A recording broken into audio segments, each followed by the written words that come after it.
Hello, good morning students. कैसे हैं विद्यार्थियों? आई होप कि आप पढ़ रहे होंगे और अच्छे होंगे।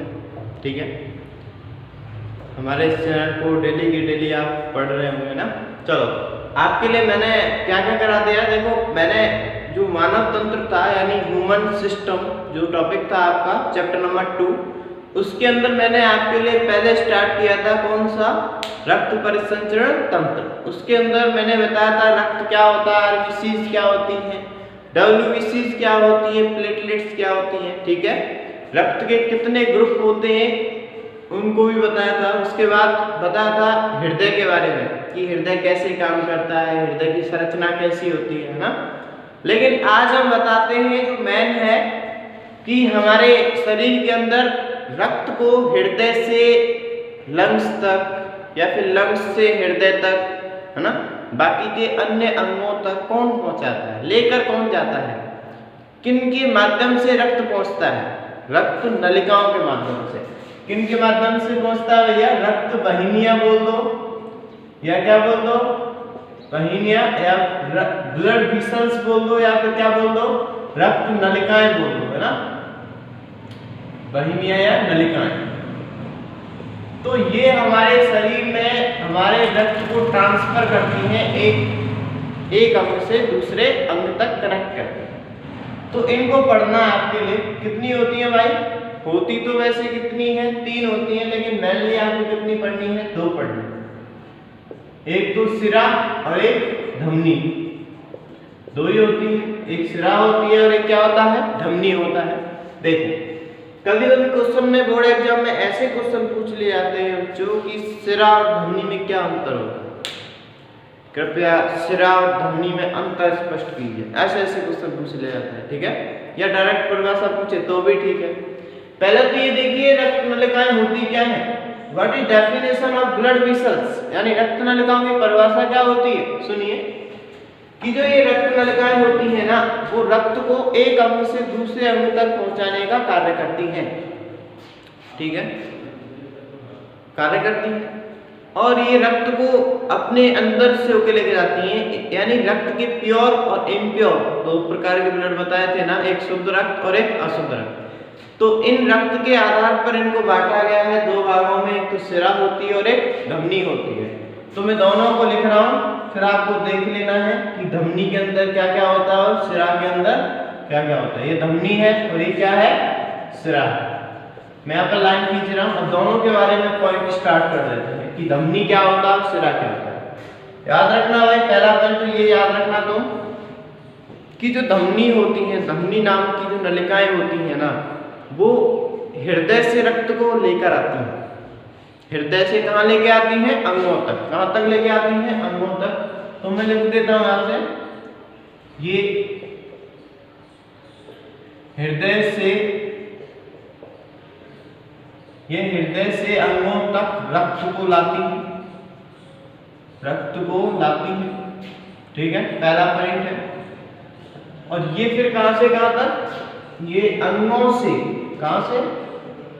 ये हृदय से अंगों तक, और ये अंगों से कहां तक? अंगों से हृदय तक रक्त को ले जाती है, रक्त को ले जाती हैं। ठीक है भाई, पहला पॉइंट दोनों के बारे में अंतर बताया। दूसरा अंतर देख लीजिए कि जो धमनियां होती है ना, उसमें ऑक्सीजनेटेड ब्लड बहता है, यानी शुद्ध रक्त उसमें बहता है। शुद्ध रक्त समझते हैं, जिसमें ऑक्सीजन ज्यादा हो, CO2 क्या हो, कम हो। तो दूसरा पॉइंट, इसमें शुद्ध रक्त बहता है, इसमें अशुद्ध रक्त बहता है, अशुद्ध रक्त बहता है। चलो तीसरे पॉइंट की बात कर लेते हैं कि जब इसमें शुद्ध रक्त बहता है तो इसका रंग कैसा हो जाएगा भाई? कैसा होगा इन नलियों का रंग? इनका रंग होगा लाल, चमकीला लाल, और इन नलिकाओं का रंग होगा कैसा?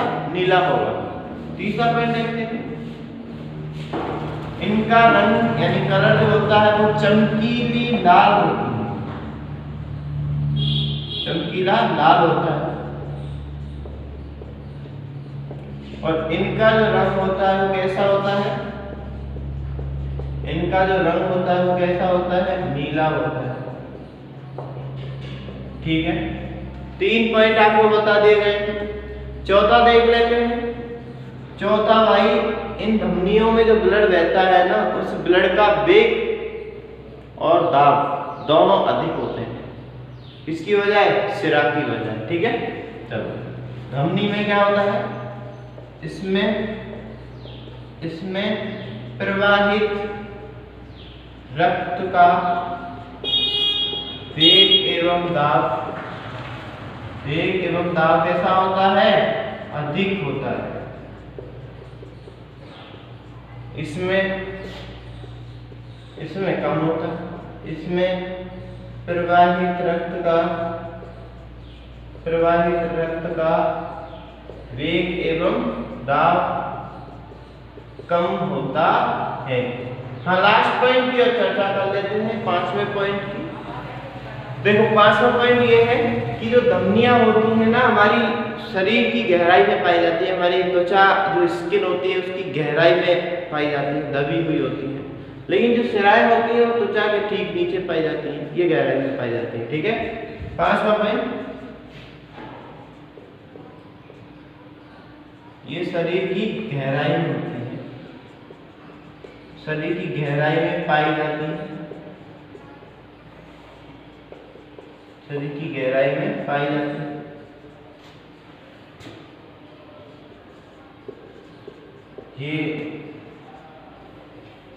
ये त्वचा के ठीक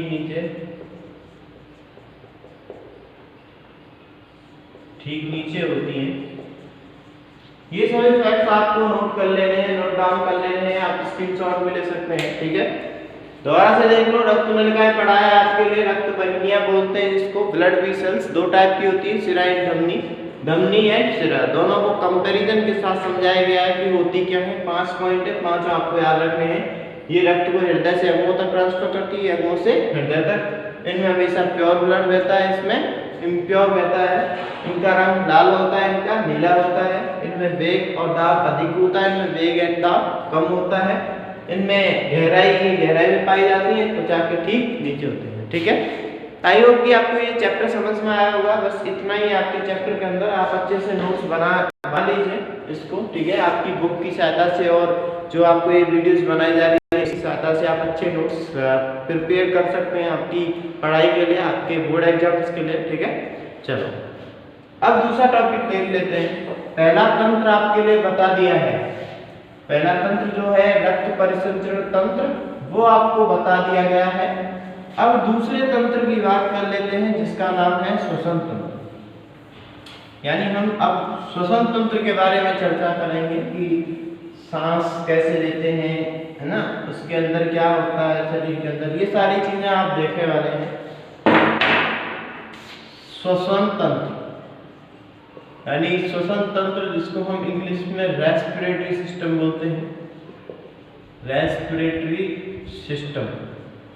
आपको हिंदी में याद रखना है कि श्वसन तंत्र क्या होता है। ठीक है, देखो परिभाषा आप तो ये सोच रहे होंगे कि सांस लेना और सांस छोड़ना ही श्वसन कहलाता है ना, नॉर्मली कक्षा में आपने सोचा होगा या पढ़ा होगा। लेकिन ऐसा वाकई में नहीं है कि इतनी डेफिनेशन पर्याप्त नहीं होती है। आप किसी भी चीज को अच्छे से समझिए, है ना। श्वसन तंत्र क्या होता है, सुनिए, एक ऐसा तंत्र होता है जिसमें गैसों का आदान प्रदान हो। हम देखो ऑक्सीजन लेते हैं, CO2 निकालते हैं, बस इतना ही नहीं होता। इसका मतलब होता है हम ऑक्सीजन लेते हैं, गैस लेते हैं, वो गैस हमारी कोशिकाओं तक पहुंचती है, कोशिकाओं में ऊर्जा बनती है, और ऊर्जा बनने के बाद जो यूजलेस गैस होती है ना, वो बाहर निकलती है। ठीक है, यानी बोल सकते हैं कि गैसों के आदान प्रदान से शरीर को ऊर्जा की प्राप्ति होना ही क्या कहलाता है, श्वसन कहलाता है। मैं लिख देता हूं डेफिनेशन ऑफ रेस्पिरेटरी सिस्टम। देखो, गैसों के आदान प्रदान से शरीर को ऊर्जा की प्राप्ति होना, गैसों के आदान प्रदान से शरीर को ऊर्जा की प्राप्ति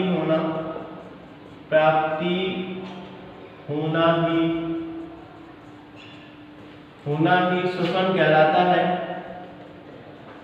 श्वसन कहलाता है एवं ऐसे तंत्र को श्वसन तंत्र कहते हैं। क्या बोलते हैं?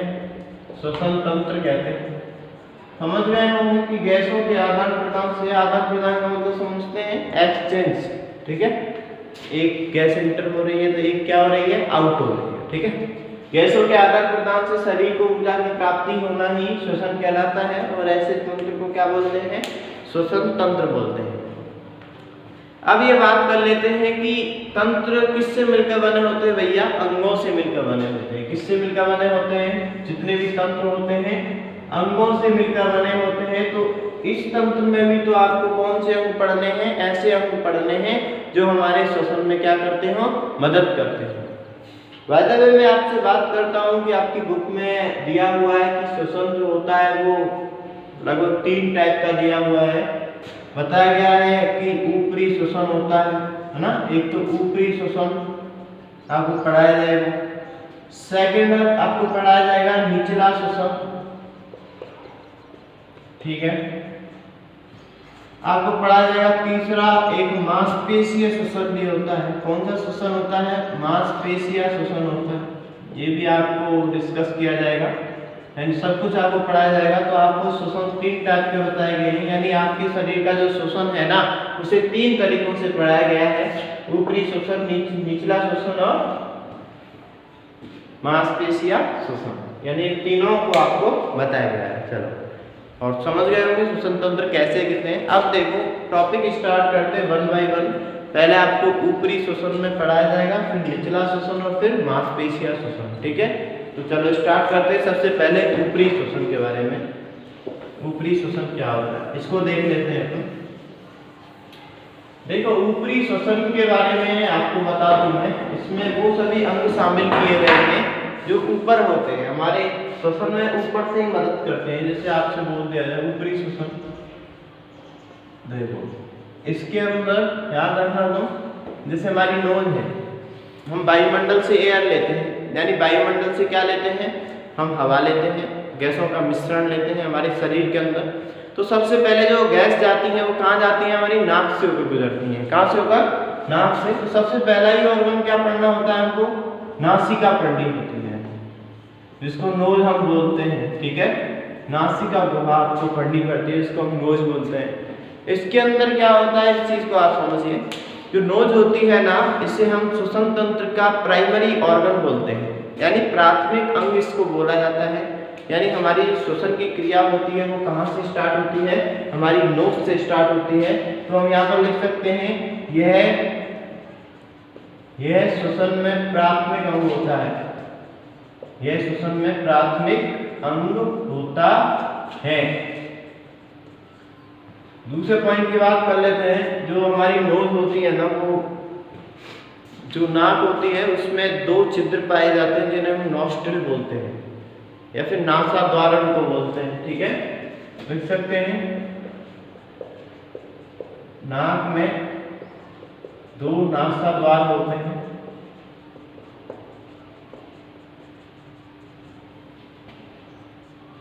तीसरा पॉइंट याद रखना, नाक में छोटे छोटे बाल भी होते हैं। नाक में छोटे छोटे बाल होते हैं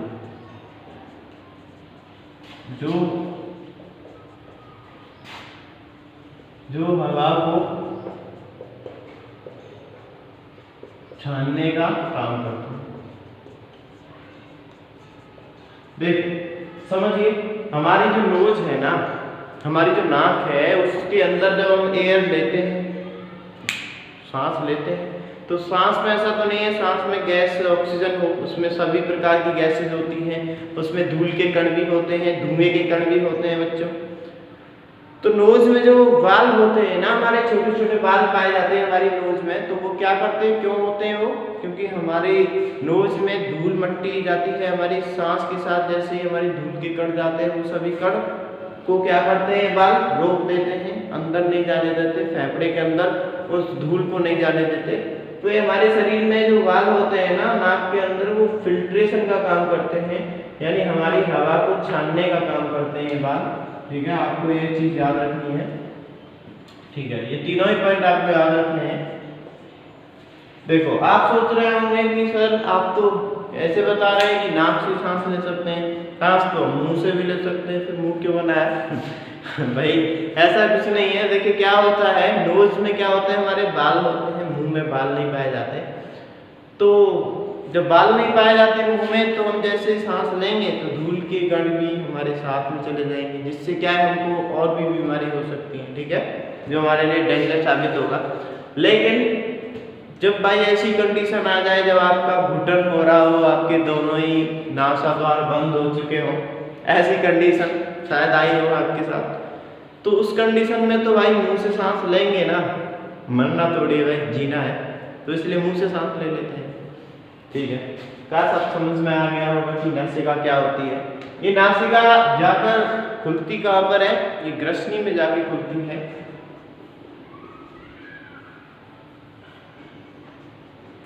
ये है हवा को